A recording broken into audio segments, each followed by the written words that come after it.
Welcome to The Evolution of Flight, from Wright Brothers to Future Innovations. In this video, we'll embark on a journey through the history of aviation, from the pioneering days of the Wright brothers to the cutting-edge innovations shaping the future of flight.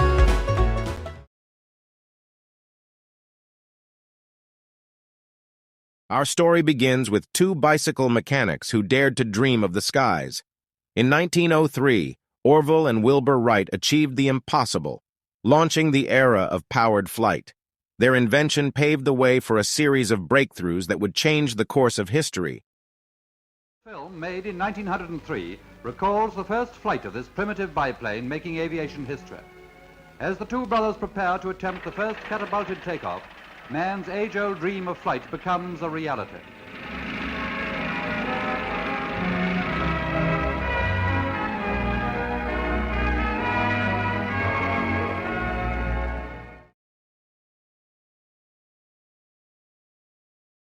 As the world entered the First World War, aviation took on a new role.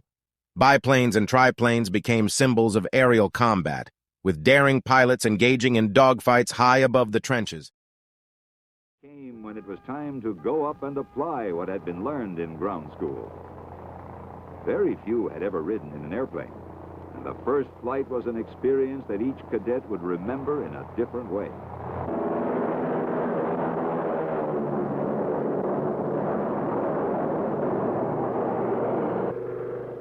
Initial flight training was directed by an instructor who flew in the front seat.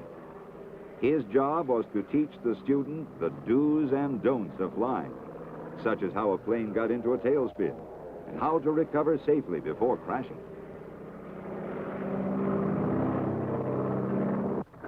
The big moment came when it was time to go up alone, the first solo flight. After a few words of both caution and encouragement from the instructor, the cadet took off alone for a short flight around the airfield.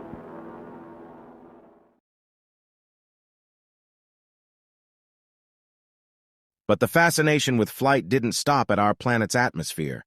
The space race captured the world's imagination, leading to remarkable achievements like Yuri Gagarin's orbit and the Apollo moon landing. 20 seconds and counting. T-minus 15 seconds. Guidance is internal. 12, 11, 10, 9. Ignition sequence starts. 6, 5, 4, 3, 2, 1, 0. All engine running. Liftoff. We have a liftoff. 32 minutes past the hour. Liftoff on Apollo 11. Oh, boy. Oh, boy, it looks good, Wally. Tower clear. Yeah, we got a roll program. Somebody must be leaving town. Building shaking. Modern aviation continued to evolve, with advancements in materials and technology enabling more efficient and environmentally friendly aircraft. Let's see what is meant by fly-by-wire. Fly-by-wire is a system which uses computers to move different flight control surfaces. It is normally used for the deflection of primary control surfaces such as the elevator, rudder, and aileron. It may be also used to move different secondary flight controls such as spoilers, flaps, slats, and trimmable stabilizers. The fly-by-wire system takes inputs from the pilot or the autopilot, which are processed by different computers and sent to the corresponding control surfaces. This can be used to pitch, roll, or yaw the aircraft. From the autopilot, electrical signals are directly sent to the computers, which will process the received information. The inputs given by the pilots on the control stick are converted into electrical signals by different transducers that are installed at the base of the control stick. The transducers will determine how much pitch or roll maneuver is demanded by the pilots and sends this information to the flight control computers. the flight control computers analyze the incoming signal and determine how much the control surface needs to be moved to obtain the required output. The computer will consider different factors such as the speed at which the aircraft is flying, the altitude of the aircraft, and the current position of the control surface. Based on these factors, the computer decides how much deflection is required on the control surface and sends the commands to the actuator accordingly.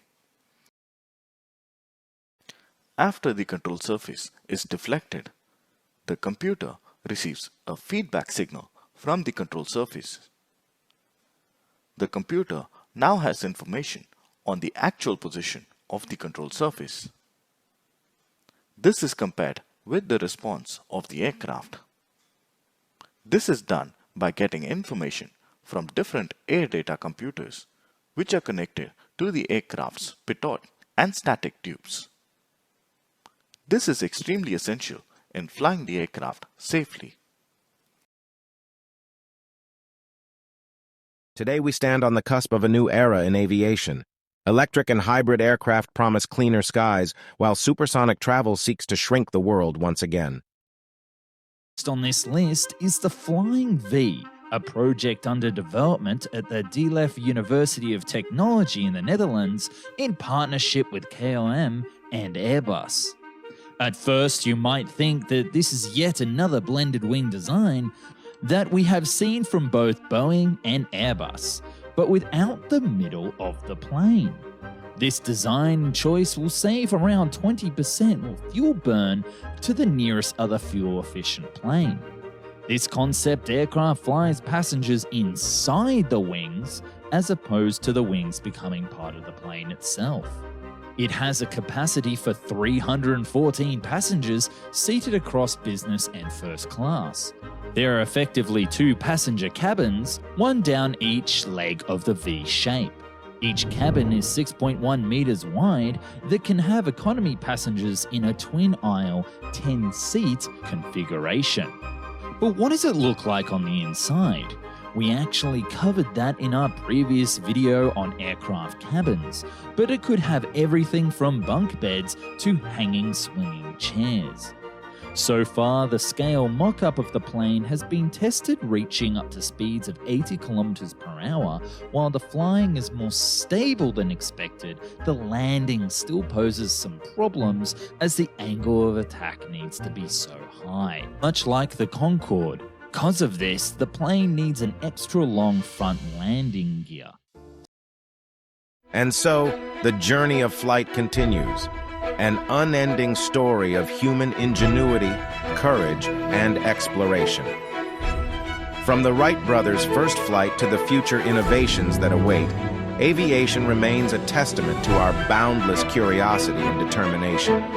Thank you for joining us on this captivating voyage through the evolution of flight, from Wright brothers to future innovations. Remember, the sky is not the limit, it's just the beginning.